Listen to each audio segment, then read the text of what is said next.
Hello everyone, my name is Alex. I'm a 2000 rated over-the-board chess player, and in this series we're climbing to 2200 ELO in 15 plus 10 rapid games, where I'll be explaining my thought process as best as I can for your education and entertainment. And we start the game with d4 c6, and I like c6 for many reasons. Some people think it's subpar, which, I mean, objectively maybe, but I personally prefer it massively.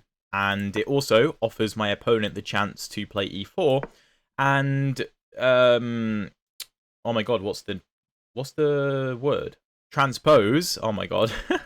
Transpose the game into a Caro Kann, where if I'd have gone something like d5 c4 and then c6, we would have had a Slav. And in this position, if my opponent goes c4, we can transpose into a Slav.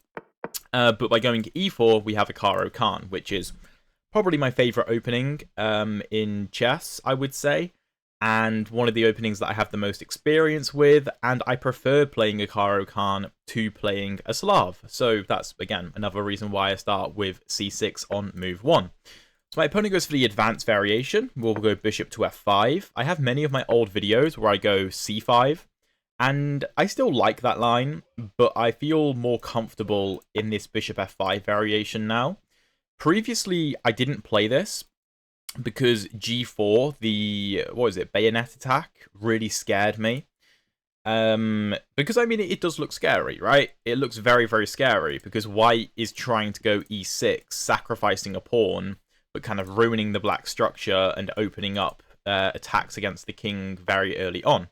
But having learned a bit of theory, it's actually alright. It's not that big a deal. And my opponent offers me a bishop trade immediately, which I'm happy to accept. And I don't think this is a very, adventurous way for white to play the position.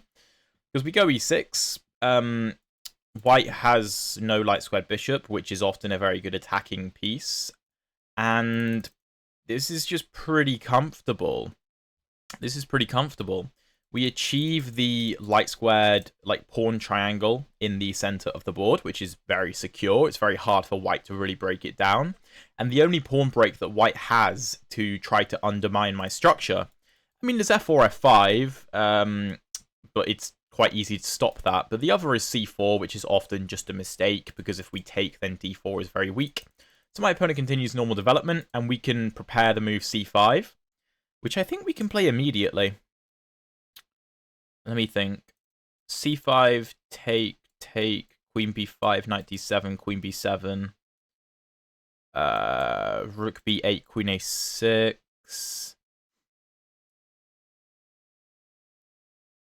Is this playable?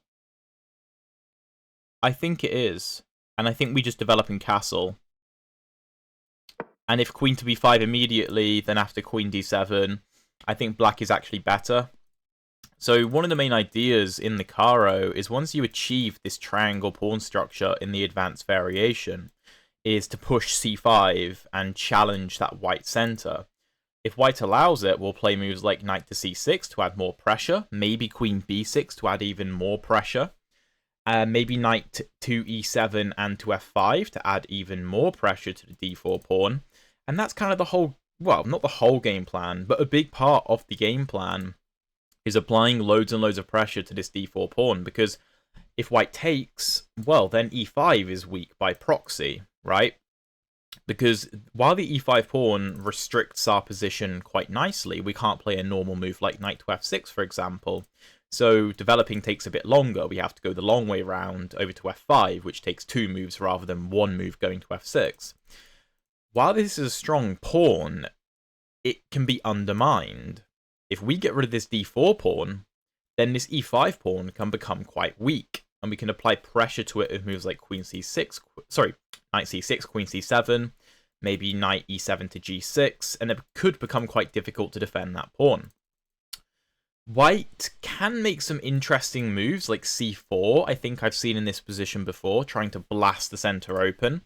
I believe knight c6 is quite strong in that position, because opening the center up too rapidly should favor us, because the e5 pawn will often be left weak after if all the pawns get traded off. c3 is also a move, just trying to get something like take. But in those positions, typically, we want to try to keep the tension between the c5 pawn and the d4 pawn. So if c3, we'll probably just play a move like knight c6, applying more pressure, bring the knight over, get castled, maybe rook c8, maybe queen b6. And the position can feel quite natural to play. And one of the reasons that I feel very comfortable in this particular line is because white doesn't have his light squared bishop, and we don't have our light squared bishop. And the reason that's really good is because, one, we have this light squared pawn chain. So our dark squared bishop can maneuver very nicely around our light squared pawns. They complement each other well. And we have very good control over the light squares, even though we've traded off our light squared bishop. White, however, has his central pawns on dark squares, and he doesn't have a light squared bishop. So it's actually quite difficult for him to control the light squares. As I also mentioned, the light squared bishop is typically the best attacking piece for white. So trading it off very early means that castling kingside should be quite safe for us in most scenarios. And also, as I was mentioning with this g4 move, the Bayonet Attack, our bishop on f5 can often be used as a bit of a hook, which essentially means that white can use the vulnerability of our light squared bishop to start an attack and to make tempo moves. So moves that have attacks that I need to respond to create an attack quickly, if that makes sense. Because our bishop is meaning that his attack comes with tempo. Whereas here, if white tries to start some kind of attack, I mean, we don't have to do anything.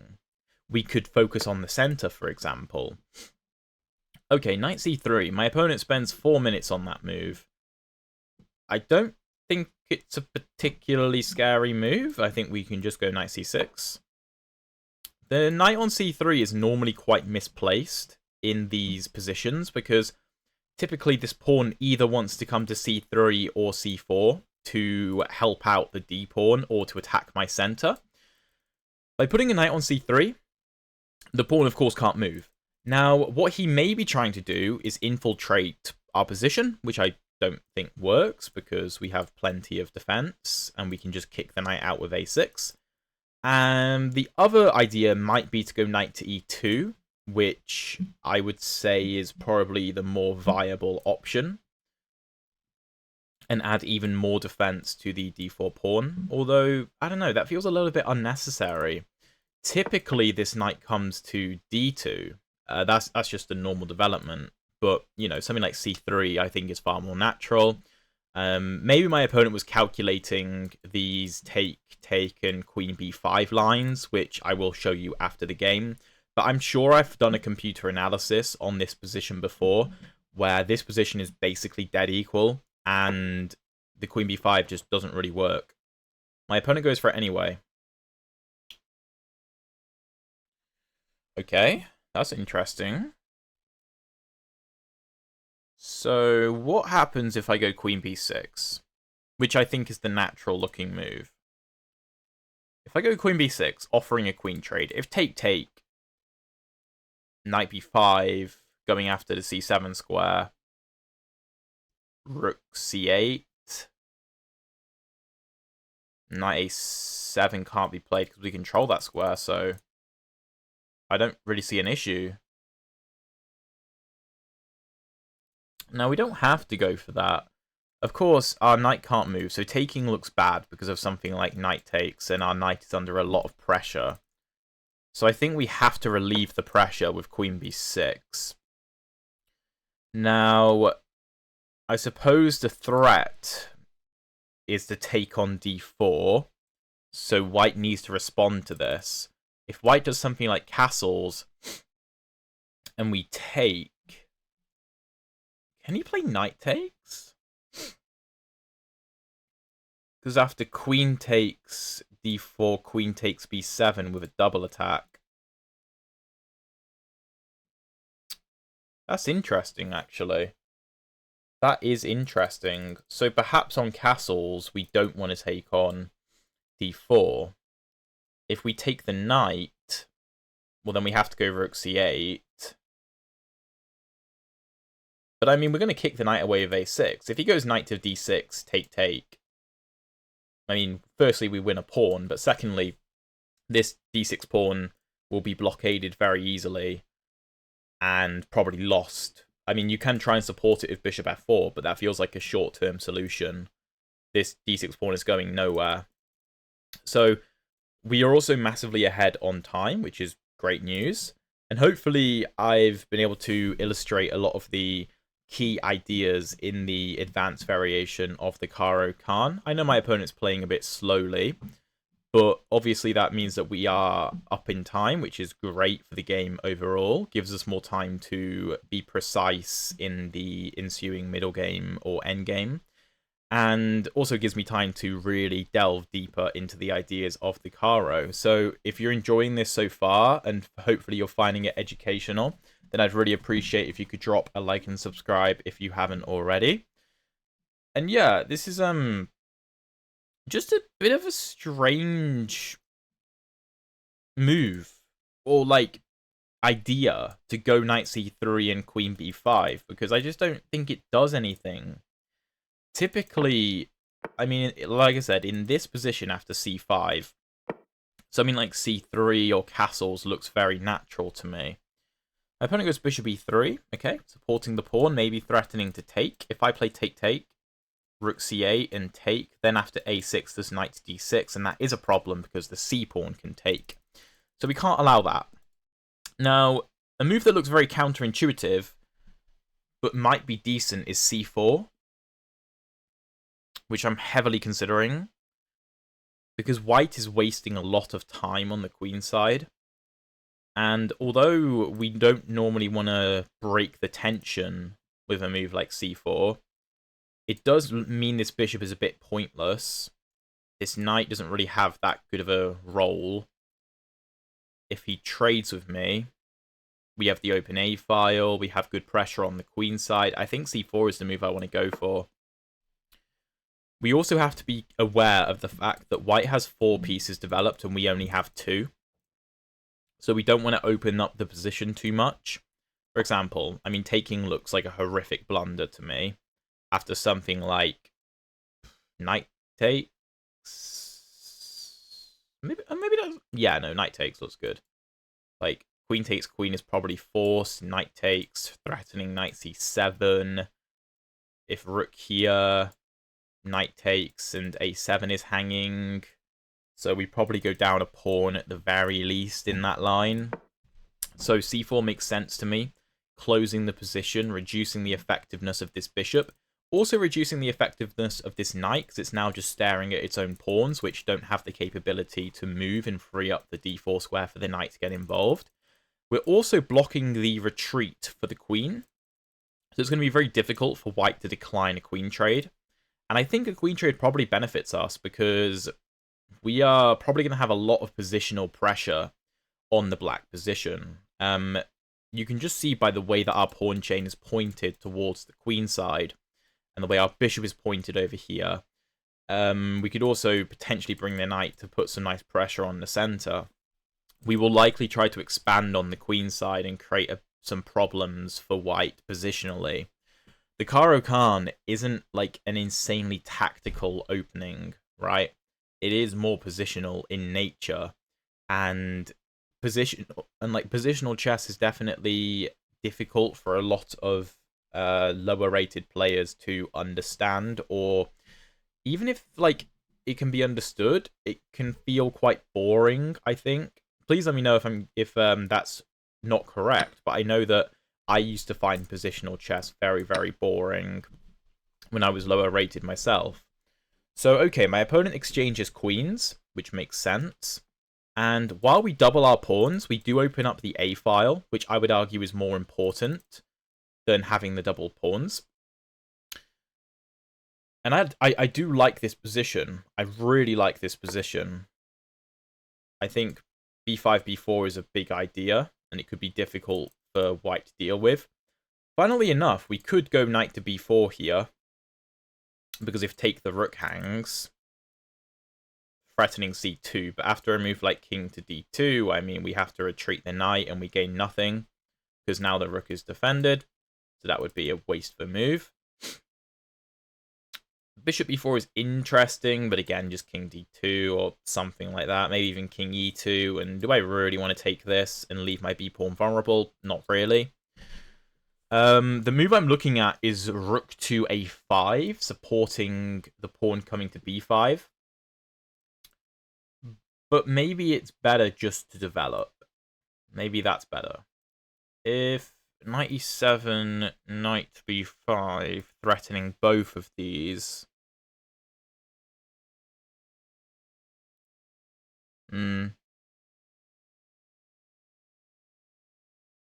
Maybe f6?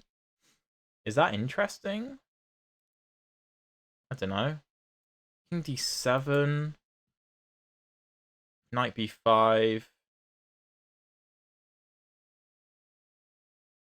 It is interesting. What? Wait, why did I not like rook a5? What was my issue with that?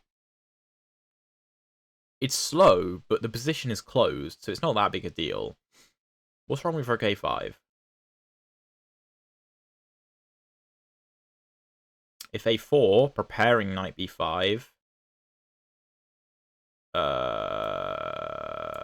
bishop b4 looks good, I think. Yeah, let's go rook a5. Because I think our dart squares are weak, and I don't want to allow this knight into the game. The knight is also, as I mentioned previously, a bit misplaced on the c3 square, because really this pawn wants to come to c3. Also, oh, this is interesting. If the knight moves to a square like e2 and white goes pawn c3, we could potentially use the b5 square to apply pressure to b2 and maybe use that in conjunction with something like knight a5, knight a3, sorry, knight b3, which would be quite interesting. You know, this is a very closed position, a very static type of position. There are not loads of tactics flying everywhere. And this is more closed than most Caro Kann positions, because typically c4 is not a move that gets played. Maybe c4 wasn't that great a move, but it felt right at the time to me. Be interesting to check it with the engine. Now, my initial idea with rook a5 was to go b5, b4, and play on the fact that we're hitting the knight and you can't take because the rook hangs. But if I go b5, I mean, as long as white just connects his rooks, then b4 won't come with too much venom. Although maybe it's still viable, because if he takes on a5, I can take with the knight, and if he brings the other rook to a1, I can go pawn b6, supporting the knight and keeping the a-file closed.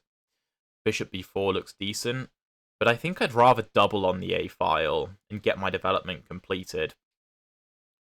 I think that makes more sense to me. d4 could also be weak in some of these positions if c3 isn't played, and if c3 is played, then b3 could be quite weak. My opponent does go a4. Okay, interesting. So I think bishop to b4 makes a lot of sense. Knight b4, just king d2. So let's go bishop b4. I want to bring the other knight to e7, get castled, and bring my rook over to the a-file, I think.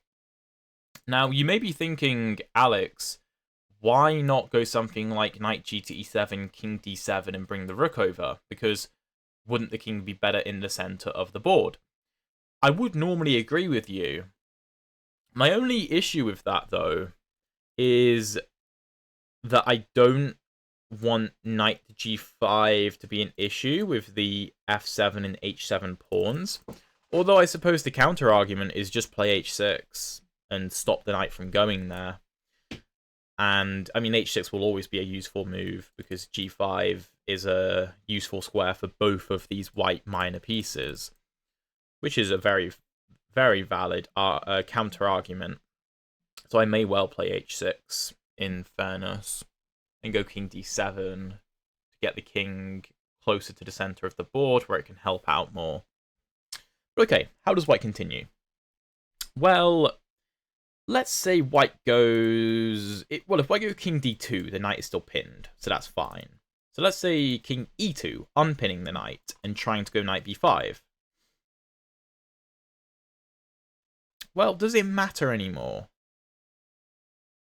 My bishop doesn't have that many squares. I am in a bit of potential trouble if I play a move like knight g to e7 and he goes pawn c3. My bishop would actually be trapped. So if king e2, should I maybe take the knight? Take. b6 is weak, however. And rook b1 is on the way. My opponent castles, okay. So achieving a similar goal of trying to go knight b5.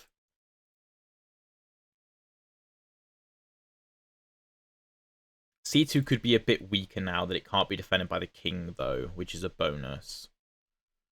Okay, what if I go knight g to e7? Knight to b5, threatening pawn c3, trapping my bishop. If knight to f5, defending the d6 square.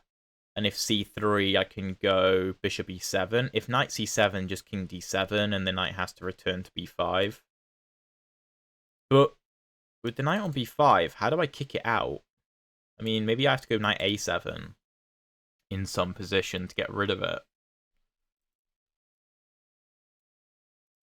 Okay, but taking I just don't like because b6 is really weak. I could argue these pawns are weak, but I don't want to just trade off all the pawns. So I don't know, maybe I should. Take. If king d7 immediately, there's knight g5. I mean, I do have knight h6, but it feels flimsy. Okay, let's say I do go for that. And let's say rook here, king here.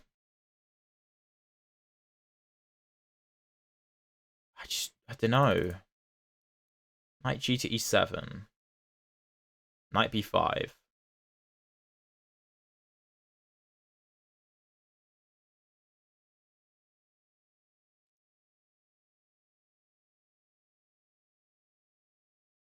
Maybe knight c8 is good, stopping knight d6 forever. Pawn c3, bishop e7 looks fine. I don't know, taking makes a lot of sense. It does make a lot of sense.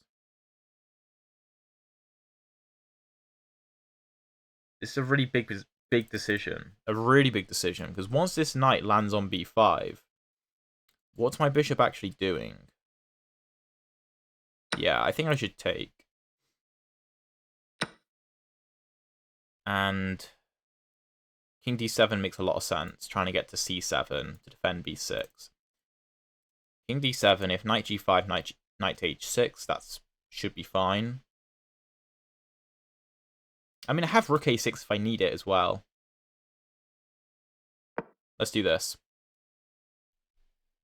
Let's do this. Now, if something like rook here, king here, again, if knight g5, then knight h6. If white does something else, then we probably go pawn h6, stopping this forever, and then we get easier development. Again, we have rook here if we need it, and I think a4 will become very weak, because the rook doesn't have access to b4 to defend it, and we have b5. We will have b5 at some point, and this pawn should be pinned. So at the very least, we should win a pawn. And the white structure is a bit compromised. I suppose this bishop could try and get into the game like this, which I didn't consider. Is it that big a deal? Maybe. Perhaps I need to try to go like knight e7, rook a8, and knight c8 to control the d6 square. And b6. That could be quite strong. First, however, yeah, he goes for this, so I need to defend. Now, this arrives much quicker, though, so now you don't have time for bishop c1 because of rook h to a8. I think knight g5 might be slightly wrong. Yeah, h3 is way too slow. I think it's way too slow, because I'm not really trying to do this anyway. And you can't kick my knight away. because you can't go g4, g5 because your knight's in the way. So rook h to a8, and how do you defend? And if I take this pawn, the game is effectively over. Because these pawns are super, super weak. Yeah, he brings the knight back. But now, can I not just go knight to f5?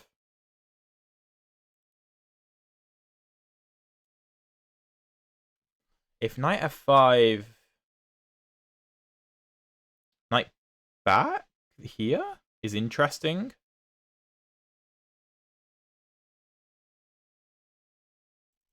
It is actually interesting, because if here, knight d8, well then he can go rook b4 defending. But then I go h6, kicking the knight. Then I can play take and bring the knight back, the rook has to move, and then I win the pawn. Okay, so knight g5 doesn't work. If knight f5, bishop back, well then I just take and we win. So I think this is the way to go.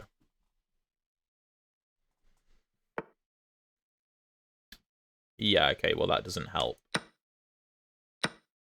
Take. He can go g4, and he can ruin my structure, but I don't really care, because it stops the knight from coming to g5. Which, in my mind, is more important. Okay, knight g5, this is defended, so that's not an issue. Okay. Okay, this is looking very good.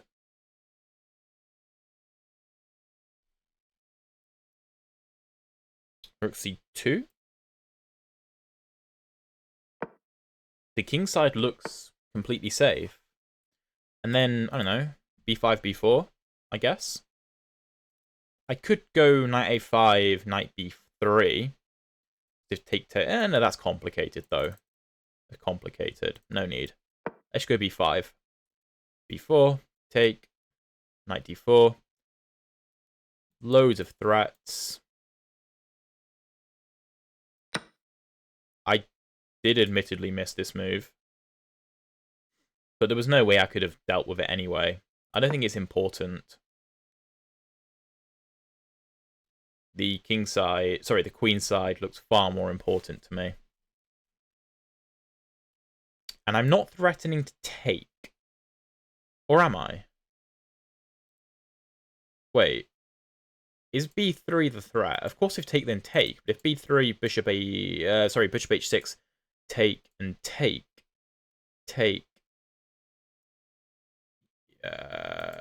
Rook here.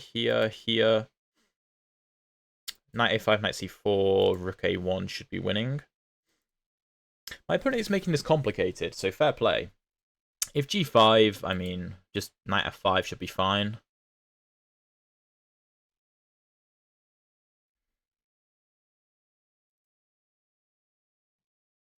I don't know if taking is decent, because if take b5, trying to go for a similar idea with b5. He does take. Well, now he doesn't have access to this square. Okay, he pushes. If I play take.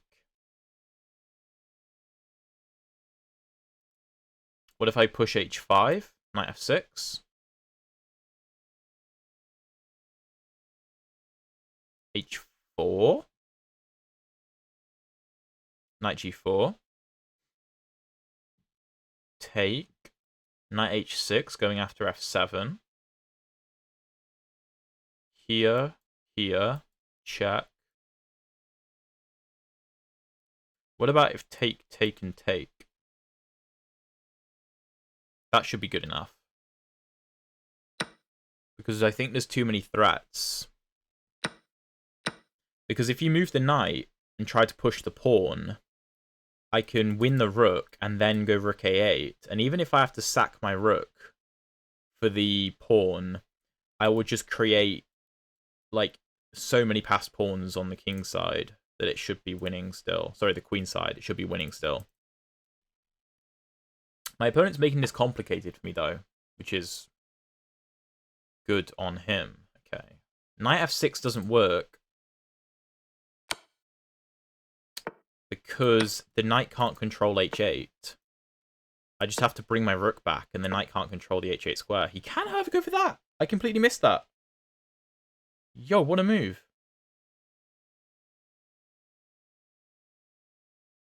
What a move. I completely missed that.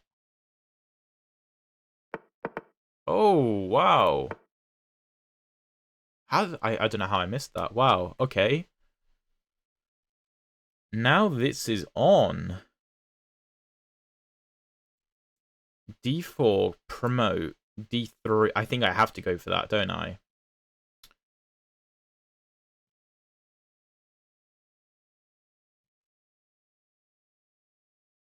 I've got to just push.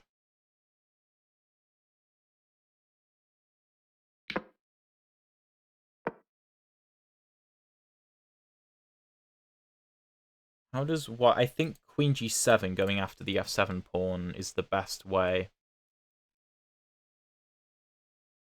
Yeah, he goes for it. Can't defend that. Does that not allow pawn D2 though?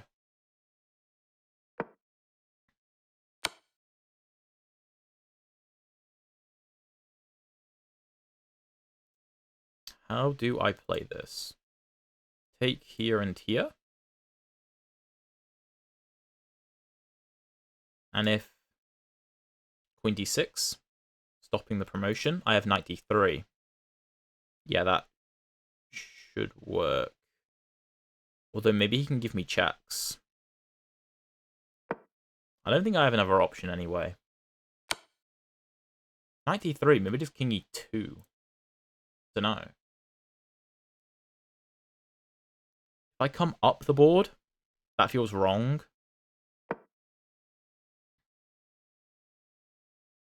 I think Queen to D6 is the move. Although, to be fair, any of these moves probably work. Although maybe I can take the knight. Although, you know, the e-pawn is scary. Wow, my opponent's really clawed this back. I completely missed this idea of knight g8. It was a really good find. Okay. So he has a draw if he wants it. Can I take the knight, though? Is that the high-level move? So if take, I promote. So rook takes knight. The queen can't move. And then I stop the perpetual as well. Because if here, there's no longer queen d8, because my rook isn't on a8 anymore, so the rook defends d8.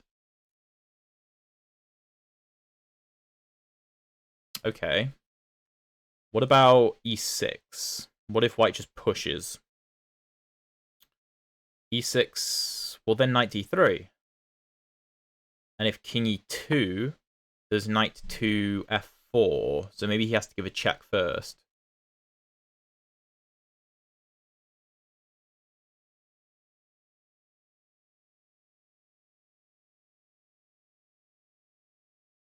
Oh, I thought I had a really cool idea of rook g1, king g1, knight d3, and then there's no king to e2, but I think my opponent can give a check and then come to g4 to block.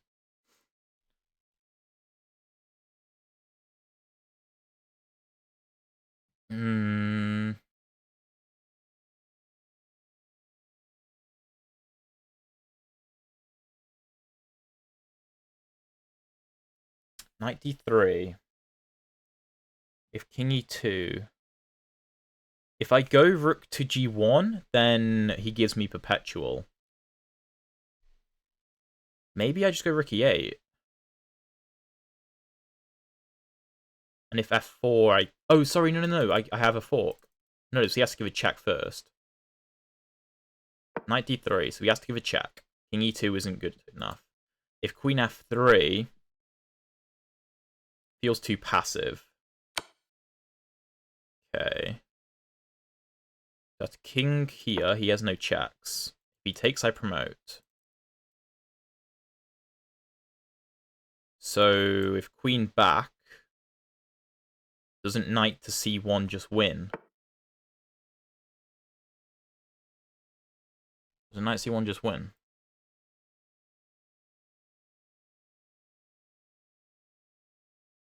There's no checks.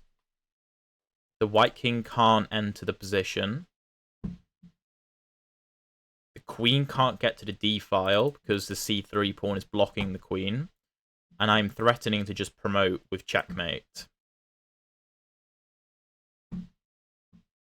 I'm not sure whether white had a way to hold this, but I think an earlier king e2 made sense to me.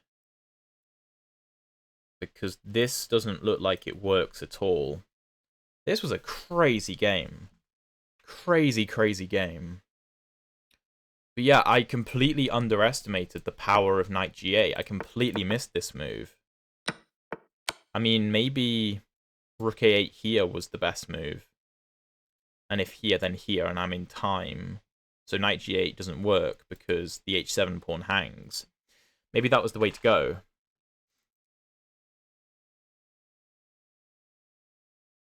I don't know.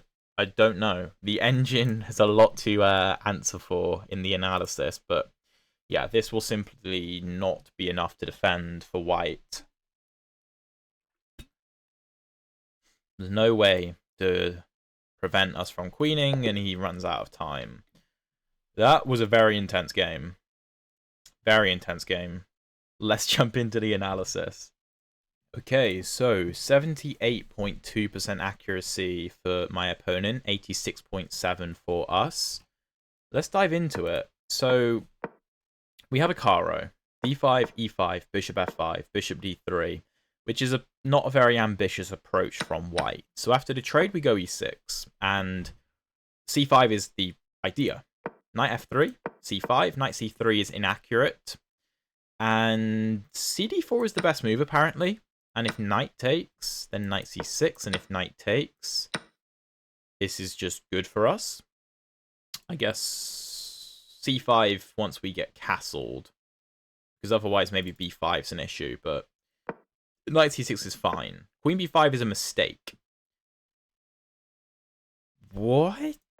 a6 is the move. Oh, the queen is just trapped. Oh, I completely missed this. The queen is trapped. Oh. And if the queen retreats, cd4, if knight takes d4, then we go knight e5. Right. I went queen b6. And the position is equal. Bishop e3. c4 is slightly inaccurate. Queen b5, knight b5 is better? Oh, but it's for a reason I missed. We allow this because if take, take, and take, then he's going to lose the knight, and we're going to get 2 pieces for a rook, which is obviously much better. c4's okay, though. Take, take. White is slightly better. a3 is inaccurate, though. And here the computer likes bishop to b4. Of course, if you take, then this. I rejected this on the basis of king d2, but the engine wants to take. And if king takes, then b5. And we just have a bit of a hold on the position, I guess. Knight g7, c3. Engine likes this, but let's say king d7, knight g5, pawn f6. That's interesting. Rook a5 is good, though. My opponent goes a4, and we go bishop b4, which is the best move. Castles, and taking is the best option. Okay, I'm very happy to see that. I was initially going to play knight g to e7, and after knight b5, go knight c8. And if c3, go bishop e7. This was my initial plan, but I thought this was a bit too passive. Knight d2 for my opponent, king d7, pawn f4, and we can try to block this, but f5 anyway. It's just a bit uncomfortable. So I took on c3, which is the best move. King d7 is inaccurate, really. And if rook here, do we just go knight c8? No, it's rook a6. I didn't give this as the consideration I perhaps ought to have given it. And then what? I just castle and go rook a8? No, king d7, rook a8. Is f6... Maybe f6 is the idea. Okay, let's say white does nothing. h3. Oh, just h6, king d7, rook a8. There's no knight g5 anymore, and he's simply going to lose the pawn. Like, white has no real plan. This is just winning. Rook a4, rook a4, rook a4. Am I not just hanging this pawn, though? Am I missing something?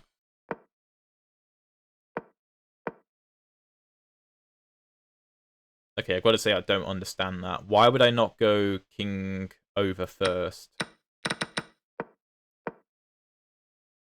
Oh, yeah, okay, that is the better move. Okay, interesting. I went king d7. My opponent went rook fb1. We go king c7, knight g5, knight h6, and I thought this was very nice. Pawn h3 I didn't really understand. Felt a bit slow. Rook h to a8, going after the pawn. My opponent went knight f3, which is a blunder.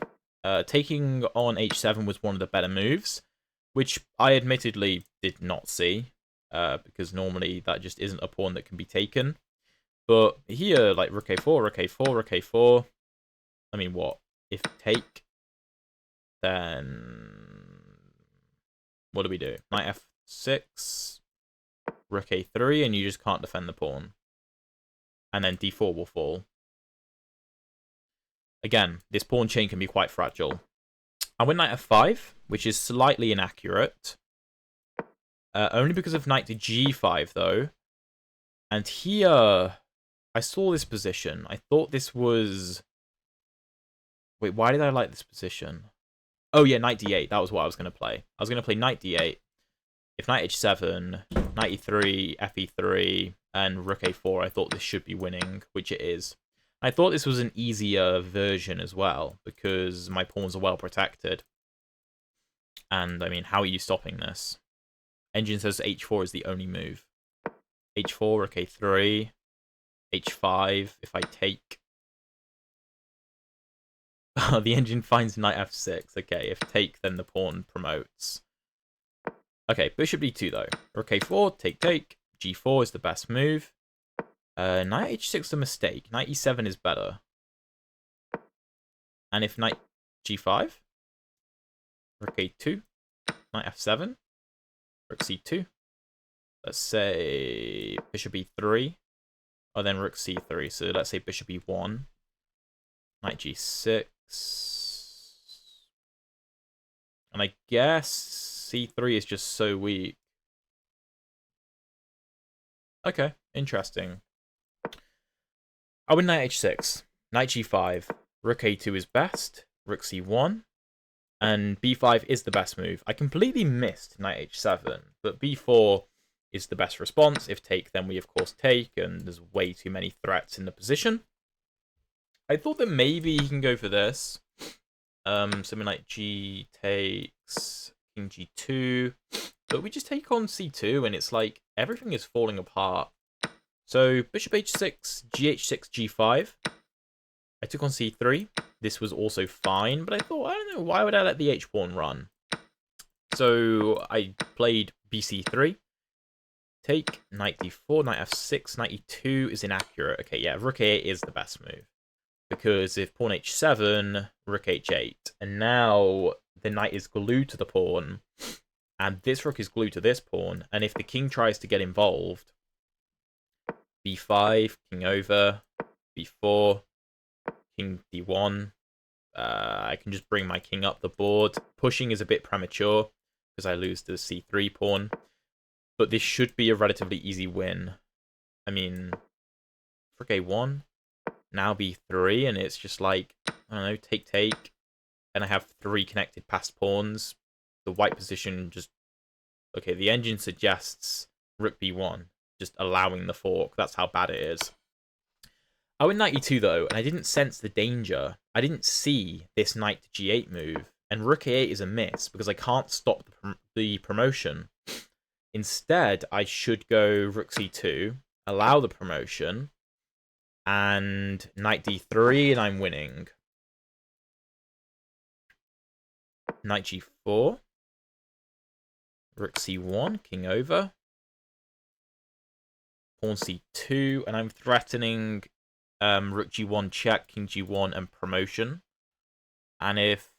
Oh, my knight also defends the promotion square. So, queen f8, rook g1, take, promote, king up. And the engine suggests king b6, but it's like... I also have 2 more passed pawns on the way. So, rook a8 is a miss because of knight g8, the move I missed. d4 is a mistake. Okay, so knight d3 is the way to go, apparently. And knight d3 is a move that I saw. And of course, if take, I push, right? This is completely winning. But I didn't understand what I was doing after the promotion. I was like, well, like, what's the knight doing there? But the engine finds king b6. Again, if take, I just push. And you can't block with the queen because I give a check with the rook and then I promote and then I win. So, knight d3, queen, king b6. White isn't going to take, though. So the engine recommends queen f6 for white. Rook a1, king g2. Oh, knight e1? But this feels too slow. King h2, knight c2. It just feels slow to me. Like, do we really have time for all of this? Is our king not going to get slaughtered? I think the king's just running this way. And we're okay. Like, let's say knight e7? Knight e1? Check? Oh, sorry, there's no check here. What am I on about? Queen b6? Queen e3? I mean, this is pretty scary, but apparently it's winning. I went d4 though, and after queen and d3, queen g7 is losing for white, but d2 is wrong. I have to take on c2, which feels wrong because it's like, well, I have extra moves to promote now. But after queen f7, king b6, queen e6, I go king b5 and I march up the board. And if queen d5, king b4, queen d6, king b3... What? What, I go over here? And if take, knight b3 and I just promote. And I give up the rook with check, but I just promote. And it's winning because I have 2 more pawns ready to go. So d2 is a miss. There's a queen f7, king b6, queen e6, king a7, queen d5. I go rook g8, which is the best move. But h4 loses the game. White has to go queen c5. Oh, and like I said, if you take, then I just promote and I win, right? So white has to give a check. And just keep checking me. He has to keep checking. Or come here. And if knight d3... Oh, now the rook is hanging because it's with check. So let's say rook c8. And then he just gives me endless checks. Yeah. But h4 loses to knight d3 because now there's no queen c5 check. I think that's the problem. And if queen d4 check, king a8, well now the queen, because she isn't on c5, she doesn't have access to the a file. Because previously she would have given a check like this. And if king e2, the move is knight b2. And the best move for white is to give up the queen. There's nothing else. My opponent went queen a5, king b8, there's no more checks. Queen a1, knight c1, and my opponent effectively resigns. He runs out of time, but it's resignation, really, because there's just no way to stop the promotion. You can't enter with the king, and you can't see with the queen. That was an intense game. I hope you guys enjoyed that. A little bit of a taste of 2000 plus ELO chess. And yeah, the Caro went very well, but definitely some lessons for me and for you guys, hopefully. If you want to see another very interesting game in the Caro Kann, check out the video up here. And if you want to see the previous episodes of this climb to 2200, check out the playlist down there. Thank you so much for watching, and I'll see you in one of those videos.